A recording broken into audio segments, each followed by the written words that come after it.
ജമ്മുകാശ്മീരിൽ വീണ്ടും പാക് പ്രകോപനം. നിയന്ത്രണ രേഖ കടന്ന് ഡ്രോണുകൾ ഇന്ത്യയിലേക്ക് എത്തി. പൂഞ്ച് മേഖലയിലാണ് ഡ്രോണുകൾ കണ്ടെത്തിയത്. ഡ്രോണുകൾ സൈന്യം വെടിവെച്ചിട്ടു. അബ്ദുൾ റഷീദ് വിവരങ്ങൾ നൽകാൻ ചേരുകയാണ്. അബ്ദുൾ റഷീദ്, ഒരു ഇടവേളയ്ക്ക് ശേഷം മുൻപുണ്ടായിരുന്ന പ്രകോപനപരമായ സാഹചര്യം വീണ്ടും ആവർത്തിക്കുകയാണോ പാകിസ്ഥാൻ?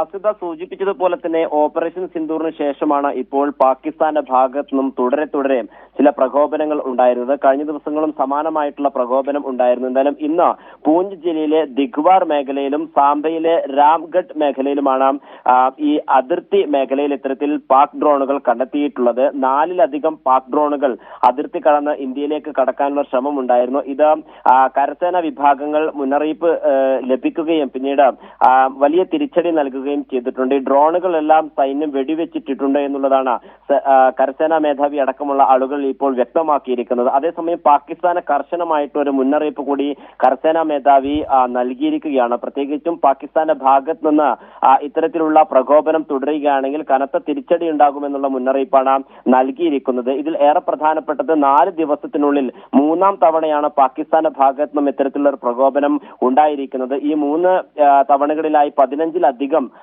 ഡ്രോണുകൾ ഇന്ത്യയുടെ മേഖലകളിലേക്ക് എത്തിയിട്ടുണ്ടെന്നുള്ള സൈന്യം ഇപ്പോൾ വ്യക്തമാക്കിയിരിക്കുന്നു. എന്തായാലും ഇത്തരത്തിലുള്ള പ്രകോപനം തുടരുന്ന സാഹചര്യത്തിൽ കൂടുതൽ ജാഗ്രതാ നിർദ്ദേശങ്ങൾ സേനാ വിഭാഗങ്ങൾ നൽകിയിട്ടുണ്ട്. സുരക്ഷ അടക്കമുള്ള കാര്യങ്ങളിൽ വലിയ ശ്രദ്ധ നടത്തണമെന്നും പരിശോധനകൾ ശക്തമാക്കണമെന്ന നിർദ്ദേശങ്ങൾ കൂടി ഇപ്പോൾ സേനാ വിഭാഗങ്ങൾക്ക് നൽകിയിട്ടുണ്ട്.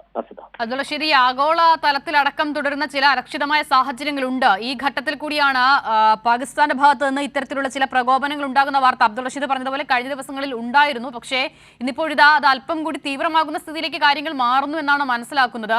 മറ്റെന്തെങ്കിലും വിശദീകരണം, ആ നിലയിൽ എന്തെങ്കിലും പ്രതികരണമൊക്കെ വരുന്നുണ്ടോ അധികൃതരുടെ ഭാഗത്തു നിന്നും ഇപ്പോൾ പാകിസ്ഥാനിൽ നിന്നും ഇങ്ങനെയൊരു പ്രകോപനം ഉണ്ടാകുന്ന സാഹചര്യത്തിൽ?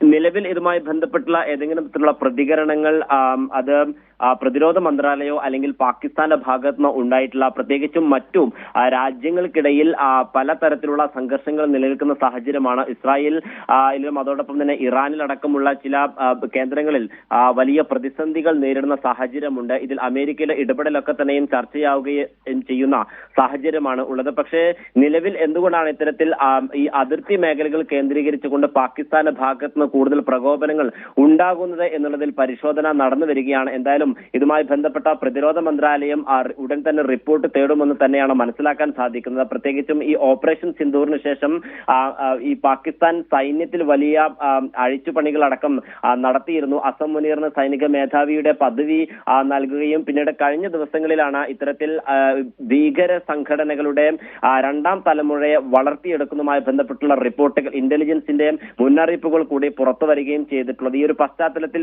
വലിയ പരിശോധനകൾ ശക്തമാക്കാൻ നിർദ്ദേശം കരസേനാ മേധാവി സേനാ വിഭാഗങ്ങൾക്ക് നൽകിയിട്ടുണ്ട്. എന്നാലും നിലവിൽ ഇരു രാജ്യങ്ങളും തമ്മിലുള്ള ഈ സംഘർഷങ്ങൾ അത് രൂക്ഷമാകുമോ എന്നുള്ളത് തന്നെയാണ് നോക്കിക്കാണേണ്ടത്. മറ്റു രാജ്യങ്ങളിൽ നടക്കുന്ന പ്രതിസന്ധികൾ ഇതിന് കാരണമാകുന്നുണ്ടോ എന്നതടക്കമുള്ള വലിയ ചോദ്യങ്ങൾ ഇപ്പോഴും നിലനിൽക്കുകയാണ്. എന്തായാലും നിലവിൽ ഇതുമായി ബന്ധപ്പെട്ട 2 രാജ്യങ്ങളും ഔദ്യോഗികമായിട്ടുള്ള പ്രതികരണങ്ങൾ ഇതുവരെ നടത്തിയിട്ടില്ല. അസിത, ശരി, അബ്ദുൾ റഷീദാണ് വിവരങ്ങൾ നൽകിയത്. പൂഞ്ച് മേഖലയിലേക്കാണ് കശ്മീരിൽ നിന്നും ഡ്രോണുകൾ എത്തിയത്. അത് വെടിവെച്ചിരുന്ന സാഹചര്യമാണ് നിലവിലുള്ളത്. വിവരങ്ങൾ നൽകുകയായിരുന്നു അബ്ദുൾ റഷീദ്.